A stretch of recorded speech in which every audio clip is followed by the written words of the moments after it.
birthday circling is one of the most common practice formats in the circling practices.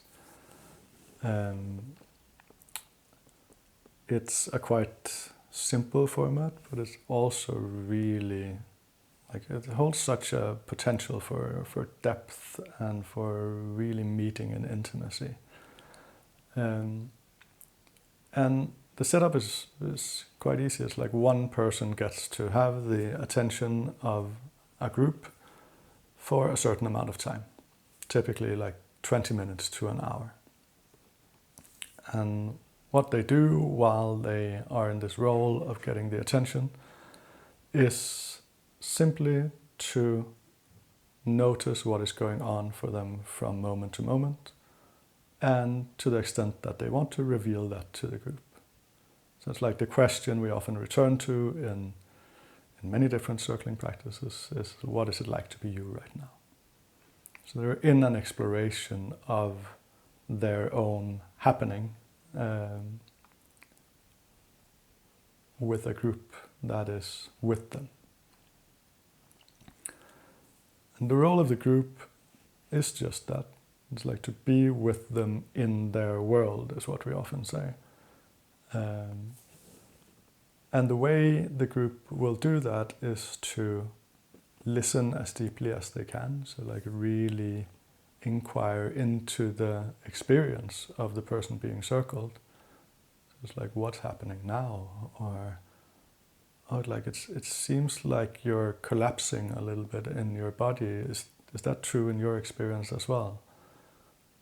Or it's like, when you look at me, you look a bit nervous, but when you look at that person over there, there seems to be a light in your eyes, and yeah, you just come alive in a completely different way.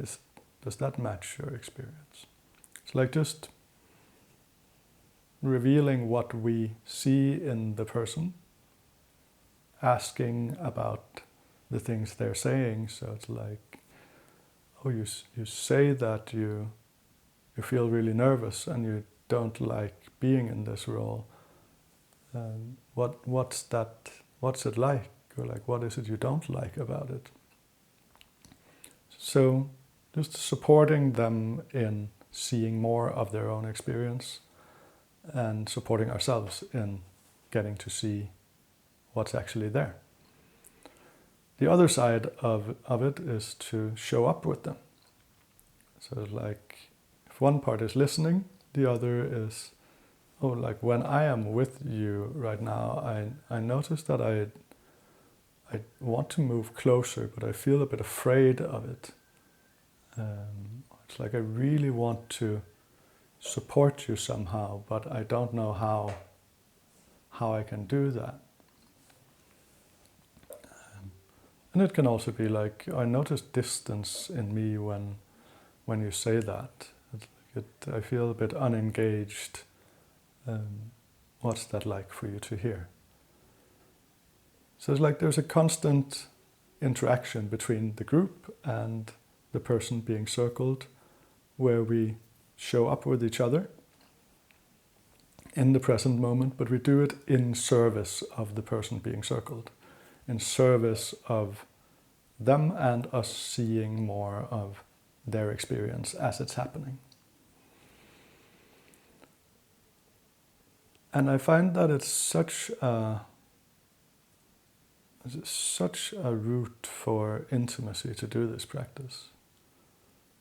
It's like on the side of the person being circled, like it's really rare to have a group of people that are actually willing to really stay with you for half an hour or an hour, just exploring what it's like to be you, like just exploring your experience without judging it or without giving advice or without trying to change it, but just being with it. And on the side of the group that is circling someone, it's such a rare privilege to get to see someone like that. Like there's so much richness in just how unique a person is in their way of showing up. And we often talk about it as, so it's art in action. Like it's the art of a human being happening that we get to see. And then it's participatory art in the way that we're also showing up with them. But it's just very particularly beautiful.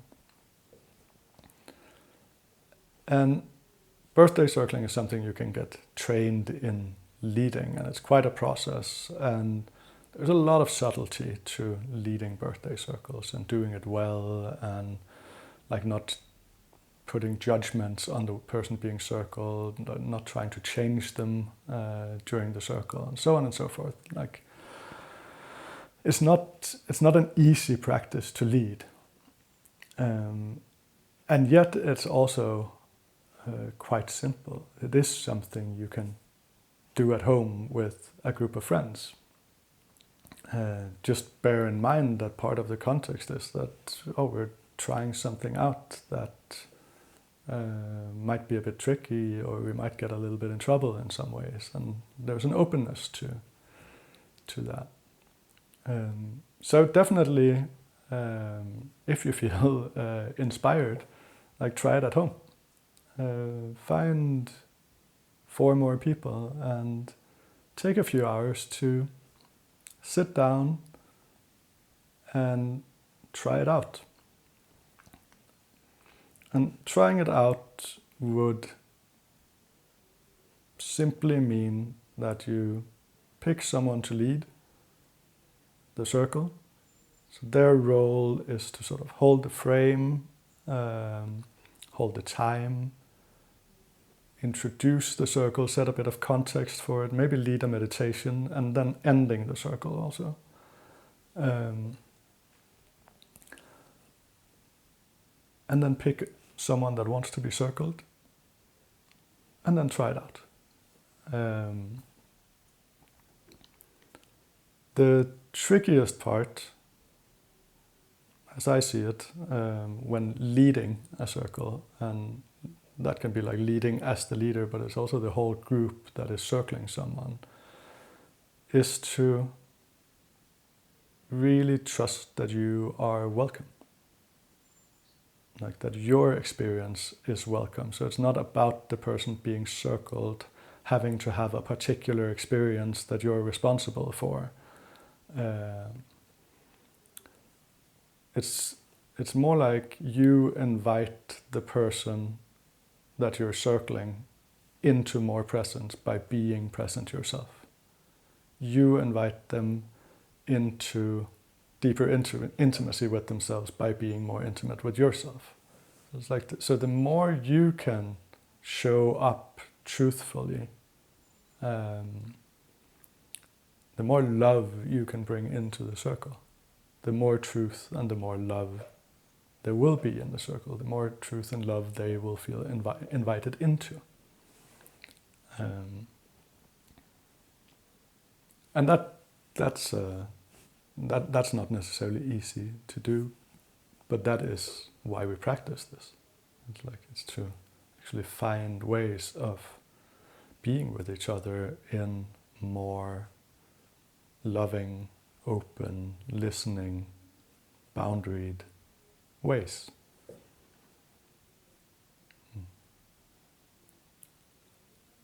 I tried birthday circling the first time a little bit more than 10 years ago, and I still find it as transformative and mind-blowing in many ways as I did back then. It's definitely a strong recommendation from here to give it a go.